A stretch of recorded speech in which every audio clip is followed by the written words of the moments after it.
Well, it's getting a bit late now. Busy day today with the family. This is Press Ups 9. Um, you get a bit of cabin fever. I wanted to go out today. I was just chatting to my daughter, my eldest daughter, and she said that she wanted to go to Delamere. And the weird thing was, 10 minutes before my missus come in and said, "I'd look up Delamere today." So we just got together. We social distance and we just had some time in the woods, and it was fantastic. Getting a lot of energy off that greenery and just getting back to what a lot of us love being, especially infantries, just being out in the woods and that. It was just nice, sit down having a brew, like a little bun line. It was like he was just a little platoon, but it was fantastic. Tonight then, I want to cover guilt. Guilt massively affects our sense of self-worth and self-esteem.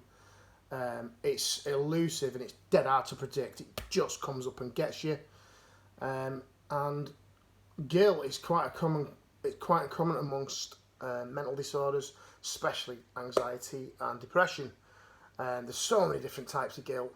A lot of ones that lads struggle with are survivor's guilt. Going back to that incident and when it happens, whether it's trauma in the police service, ambulance service, fire service, car incident and stuff like that, it's traumatic, and you will play back in your mind 1 billion different ways of making that incident not happen. You go at the patrol brace, turn left, but you turn right, cross over the bun line in Afghanistan, go through a doorway in Iraq, going on the top floor with a set of ladders in the fire service, go into that patient a little bit earlier, going in to see your child earlier. You will play that over. But the problem with guilt is it drags into you, it sticks into you. There's nothing you can, at the time, about guilt. So really what it's a sense of, the guilt keeps coming back. It's the devil on your shoulder again. It sits there and going, you should have done it this way, and someone be alive now that. And that is horrible, because not only is that not a real person in front of you, it's you telling yourself that. Mothers, they're the worst in the world. Oh my God, I'm falling short with the kids. I've not gotten the right house. Christmas, I need to get 97 presents this year because I'd only got 96 last year. It's this ridiculous guilt that's put onto you all the time. TV adverts just guilting us all the time. Food guilt, weight guilt. And you've got to start understanding that guilt is a coulda, woulda, shoulda. It's the if only. And if, I should have been 6'2" with a gorgeous tan and a long dark hair. But that's just not the way it is. You've got to sit back sometimes and go, this is what I've got. Look at Thomas Edison. He got all these little bits of metal together and he wrecked it 1,000 times. Instead of guilting himself, he went, I'll do better. And it really follows up with the word resilience, guilt. You've got to go, this is what I've got. This is what I did.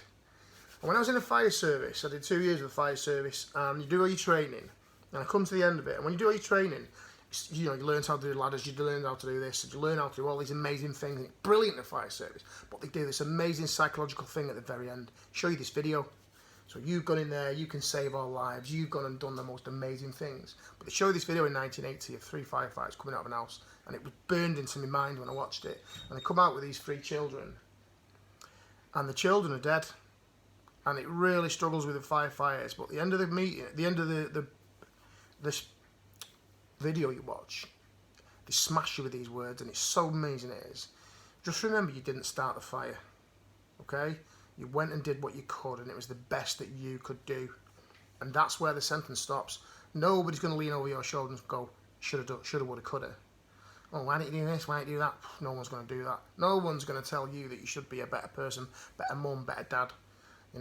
Poor dads grafting their ass off in this unfortunately unbalanced world, working long hours, trying to get loads of money together. And I struggle with that as well, and mums struggle with that. Everyone's struggling with this. I should be doing better by my kids. Well, I'll tell you what, if you've not got any money to pay for them, you've got food banks. The only thing that keeps you out of a food bank is pride, okay? Only thing stopping you from sweeping streets when you've been a CEO of a business is pride, And again, this is a cognitive issue. You can't grab pride. You can't grab guilt, And this is about being around amazing people. And suddenly sit down and say to someone, go on, tell me what you did. Well, I went through a bun line and he stepped on the thing. This is what I heard. He stepped on the thing, I heard this click, and he shoved me out of the way. You could have not been here too. Well, well, my daughter's, I'm working all nights, I'm working nights, and my daughter goes to school, and my kids do this. You might not even have an house. And you have to look at the other side of things. You're an amazing person. You've got children, you're lucky enough to have made your own, and those people that... And then you look at the other side of it, those children that are growing up with parents that don't want them, and they end up with somebody else, and you think, you've got someone that loved you there. And that's just the most amazing people. Those people that come forward and grab hold of you and say, I want you. I want you. I love you. Guilt in your first relationships, getting your marriages wrong, getting stuff wrong. You know what, in life, you don't have a rubber on the end of your pen, you don't have an eraser, whatever you want to call it. Okay? You get these second chance, you get these levels to do things over and over again and keep trying. It's gonna go wrong. It always does. The weather's never gonna be perfect. You're never gonna have that money for that big holiday, and you've always got to, you feel like you've got to set yourself down to this next level, and you think, what about the person who's below you, who's aiming for something that you feel you can only just afford? Think about that. You're in your house, and how many people are outside there now would love to walk past your house and buy their own house. You're renting an house, and people are walking past your house and going, can't afford to rent an house, I've got to stay at the YM. Those people at the YM, I hate being at the YM, and then someone outside sleeping rough. There's always something that you need to look back on and think, do you know what, I'm here and I'm alive and I'm doing well. Why? Because I'm breathing, and I've got people that love and care for me. You're holding a phone, that costs money, okay? And you're doing it, you're getting it right. So suddenly, how many people are at the end of a rope or taking pills because they think, because guilt's getting the best of them? Coulda, woulda, shoulda. I remember inventing that word 20 years ago and saying to myself, oh, coulda, woulda, shoulda. What you did was enough. And you have to sit there and say to yourself, what I've got is enough. Your phone's telling you need more. The TV's telling you need more. Your friends are telling you need more. Emmerdale, Corrie, all them doom and glooms, they're all telling you you're getting it wrong. And you're not. You're smashing it. Because you've got to tell it to watch it on. Look at what you've got. Look at what you've made. Your children are warm. You're safe. Alright, and it's about putting your hand up all the time. Help me, I could do with a new steer. When an incident happens in the army, you have like a contact situation. What you do is you get on the radio and you give people a steer. Go left, it's quicker. Go right, cut them off here, go to here. And that's what you've got to do sometimes. Lean in and give someone a steer in the ear. Do that, you'll be amazing. Yeah? What gives away a person when they're struggling is their head's down. Alright, and that's what we've all got to look out for. And if you're walking around with your head down, you're struggling, it's up to you to tell someone. Get up, and put your hand up. When you're out of ammunition in the army, ammo, no ammo left, you should ask for help. When you don't get the food right in the restaurant, you kick off and complain because it's not what you'd ordered.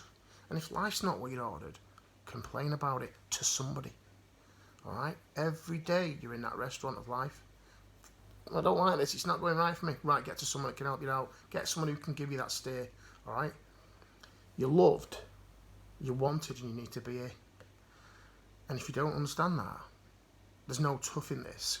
Go and find someone who'll tell it you. Get on the phone, okay?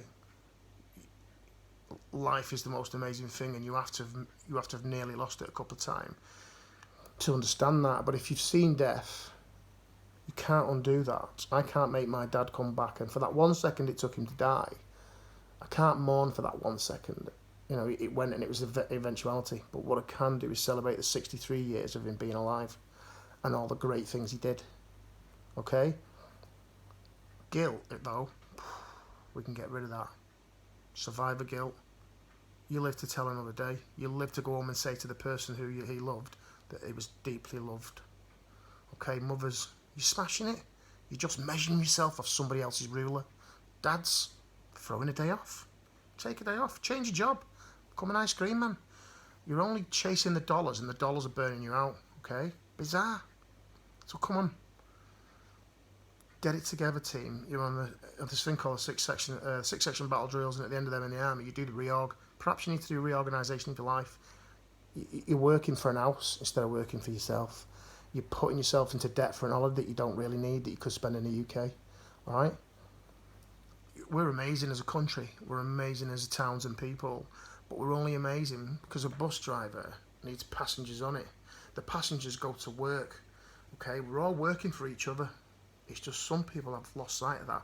And if you don't love what you're doing, bin it and do something different. Okay? Right, get me fat boys done.